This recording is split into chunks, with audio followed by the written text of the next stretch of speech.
अपनी सोच सिरसा के विकास की सोच है, सिर्फ अपना काम है कि सिरसा में विकास हो, सिरसा में प्रोजेक्ट आए, सिरसा आगे बढ़े, उसके लिए हमेशा ही प्रयासरत हैं। और आज भी, अभी भी 4-5 दिन पहले मैंने मुख्यमंत्री जी के साथ बैठ के लंच किया वहाँ गुड़गांव में, और उस टाइम भी सिरसा की बात ही हुई, कालांवाली पे भी बात हुई कि क्या हुआ, ये कैसे हो गया, ये तो खबर नहीं मिली, ये वो जो भी बात हुई। और उसके बाद सिरसा के विकास की बात के प्रोजेक्ट रुके पड़े हैं और पीडब्ल्यूडी में काम नहीं हो रहा, कोई अफसर कुछ काम नहीं कर रहे, कुछ पुराने प्रोजेक्ट जो हैं वो अधूरे पड़े हैं, जिनकी वजह से शहर के लोग बहुत परेशान हैं। बहुत सी बातें उनसे मैंने की तो उन्होंने बहुत आश्वासन दिया कि नहीं, सिरसा में कोई काम नहीं रुकेगा, नहीं रुका है, और सिरसा में जो पुराने प्रोजेक्ट हैं वो भी पूरे होंगे, और नए भी आप हमें बताते रहें, जो भी काम करना है वो नए भी जो भी काम होंगे। पुराने प्रोजेक्ट है वो पूरे होंगे। एक मेन प्रोजेक्ट है ड्रेनेज स्टॉर्म वाटर का प्रोजेक्ट है ना, कि अब जैसे बारिश आ गई तो ये बड़ा एक होना तो अच्छा काम था, वो समस्या बनी हुई है, क्योंकि वो पाइपों के लिए जो जगह खोदी हुई है उनमें पानी भरने से बहुत से हादसे हो रहे हैं, कहीं गाड़ी रुक रही है, कहीं कोई गिर रहा है। तो ये तो देखो उन ऑफिसरों का काम है कि सरकार ने तुम्हें 80 करोड़ रुपए का प्रोजेक्ट शहर को दिया है, ये सिरसा में आया, कहीं और नहीं। और यहाँ ऐसा प्रोजेक्ट था ये कि टाइम पे पूरा होता और टाइम पे पूरा अफसर इसको कर देते। पैसे देना काम था सरकार का, जो सरकार ने पैसे दिए। तो अगर ये जल्दी से जल्द अब भी पूरा हो जाए तो सिरसा में कहीं भी एक बूंद पानी खड़ा नहीं होगा। इसका बहुत बेनिफिट नजर आएगा बाद में। कोई भी चीज बनती है तो परेशानी होती है, हम अपना मकान भी बनाते हैं, अपनी दुकान बनाते हैं, तो अड़ोसी पड़ोसियों को सीमेंट, रेता, बजरी, पानी, और उससे रुकावट होती है और परेशानी होती है। और ये तो पूरे शहर का प्रोजेक्ट है, तो पूरे शहर को इससे आज परेशानी है और कल फायदा बहुत होगा। आपने कहा कि कुछ अधिकारी सिरसा में काम नहीं कर रहे, तो इसकी शिकायत क्या आपने सीएम साहब को? देखो मैं पर्टिकुलर किसी अधिकारी या किसी के खिलाफ नहीं बोलता, और ना ही मेरी आदत है, क्योंकि काम अधिकारियों ने ही करने हैं। ये औरों का काम है कि वो अपने लालच के लिए अधिकारियों को दोषी बनाते हैं। ये अधिकारी काम नहीं कर रहा, फिर जाके उनसे कोई बात करते हैं, या अपने कॉन्ट्रैक्टर को, ठेकेदार को ठेका दे दो, उससे पैसे ले लो। ये काम ना मैंने कभी किए, ना मेरे बस की बात। मेरा तो है भी, एक डिपार्टमेंट काम नहीं कर रहा। आजकल पीडब्ल्यूडी से बात आ रही है बहुत सारी कि पाइप नहीं है, ये नहीं है, काम नहीं हो रहे, तो वो बात मैंने उनके आगे रख दी। आपको क्या लगता है सर, अफसर शाही हावी है इस तरीके से? क्योंकि ऐसा कुछ नहीं है। देखो अफसर क्या है, अफसर शाही हावी नहीं है। अफसर शाही सोचती है कि यार एक आदमी 24 घंटा फोन ओपन करके हमारे पीछे पड़ा हुआ है, तो हम अपने हिसाब से काम करें। ऑफिसर कभी ऐसा नहीं था सिरसा में। अब तो सिरसा में कोई आना नहीं चाहता ऑफिसर, वो कहते हैं सिरसा में जाके करें क्या, यहाँ बात कम होती है, लाइव पे लेके पहले लोगों के सामने ड्रामेबाजी ज्यादा होती है। तो ये इस तरह कौन अफसर सिरसा में आएगा? सिरसा के लोग बहुत परेशान है इस चीज से, और ऑफिसर बहुत ज्यादा परेशान है। वो कहते हैं भैया नौकरी करनी है कहीं भी कर लेंगे, हमें सिरसा में नौकरी करनी है, क्या जरूरी है कि हम सिरसा में जाके नौकरी करें, जहाँ 24 घंटा एक आदमी को मतलब लाइफ पे रहना है। तो कोई एक एमएलए की ये सेंस नहीं होती, और ना ये तरीका होता ऑफिसर से काम करवाने का। पहले भी तो काम हुए हैं शहर में कितने बड़े बड़े। क्या लगता है शहर का विकास अगर यही हरकतें चलती रही तो शहर का विकास आप देख रहे हो क्या हो रहा है साल भर से। और जबकि इतनी कोशिश हम कर रहे हैं, इतने पैसे लेके आ रहे हैं, इतना डायरेक्ट सीएम से बात करके, तो भी आप देख रहे हो कि ऑफिसर क्या परेशान है।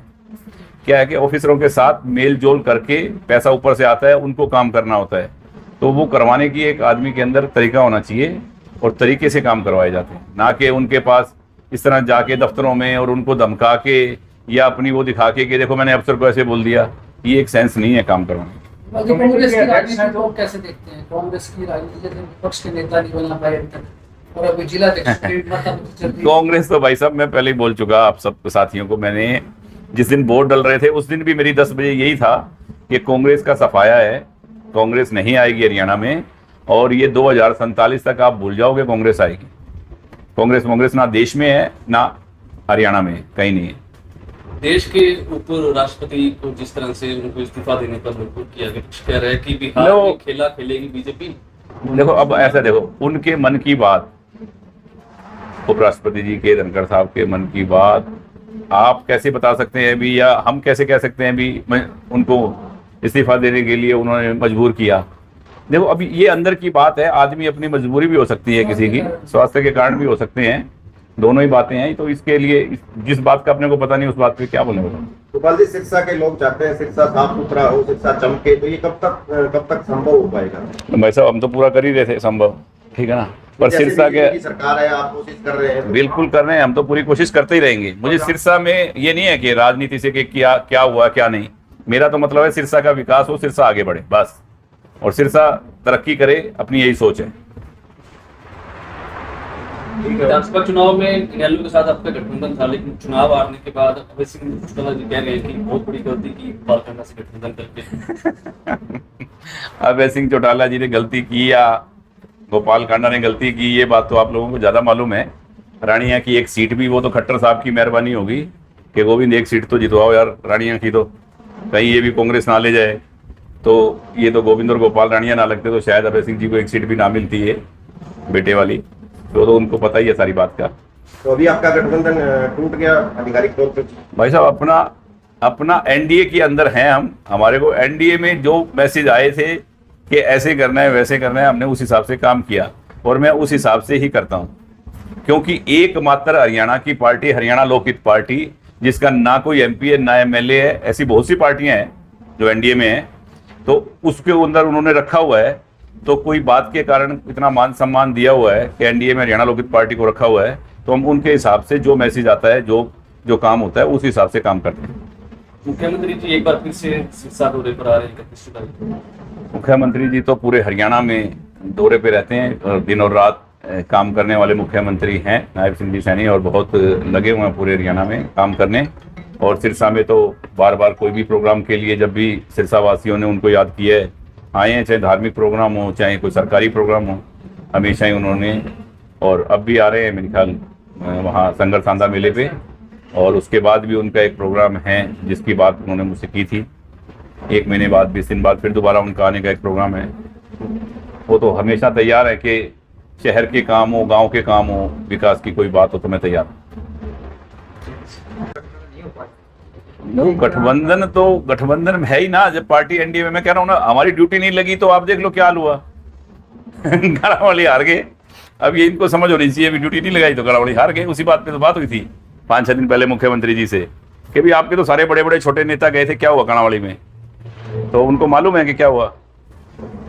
क्या कारण मानते हैं जी ड्यूटी आपकी क्यों नहीं लगी? अब देखो नहीं लगी तो फिर रिजल्ट सामने है ना, अब तो वो देखेंगे भी क्यों क्यों नहीं लगी और क्यों आ रहे, उनको निकालना है सब, उनको करना है फैसला कि क्या कमी रही। क्या है कि कुछ लोग ना अपने आप को बड़े नेता समझते हैं और आदमी 50 इकट्ठे नहीं कर सकते, ठीक है ना। पार्टी के साथ रहना अलग बात है, अपने आप को नेता बन के, नेता समझ के पार्टी को एक हाशिए पे धकेलना, पार्टी को गर्त में करना हर जगह, तो वो एक गलत बात है। आप पार्टी के साथ हो तो दिल से पार्टी के साथ रहो, लोगों को जोड़ो। वो तोड़ने का काम करते हैं कई लोग, उस वजह से ये हाल हुआ। ये तोड़ने का काम क्या? अब यार ये पता नहीं किस किस ने किया है, मैं नाम किस किस के बताऊंगा आपको। महादेव देवादिदेव भोले शंकर की आज उनका पावन और पवित्र महीना, सावन का महीना और शिवरात्रि का दिन बहुत ही खुशी का दिन है, और पूरे संसार में उनके भक्त आज भोलेनाथ की सेवा में लगे हैं सावन शुरू होते ही। और आज शिवरात्रि के दिन सिरसा के लोग जैसे हर छठे महीने शिवरात्रि पर बाबा तारा जी की इस कुटिया में तारकेश्वर धाम में जैसे आते हैं नाचते गाते हुए, और आज भी वैसे ही लाखों लोगों का भंडारा और वैसे ही लोग आ रहे हैं। कितनी गर्मी के बावजूद लोगों के मन में इतना उत्साह है भगवान के प्रति, भोलेनाथ के प्रति अथाह उनका प्यार है कि वो खींचे चले आ रहे हैं। मैं भगवान भोलेनाथ से, महादेव से विनती करता हूं कि मेरे सिरसा वासियों पर, प्रदेशवासियों पर, देशवासियों पर उनकी कृपा बरसती रहे और सभी की मनोकामनाएं पूर्ण हो। और शिवरात्रि की बहुत बहुत एक बार फिर सभी को बहुत बधाई, शुभकामनाएं। हमारे रहते आप बेरोजगार क्यों हैं? सरकारी नौकरी की सबसे अच्छी तैयारी, सबसे अच्छे अध्यापक, सबसे कम फीस, हरियाणा का नंबर 1 कोचिंग सेंटर ICS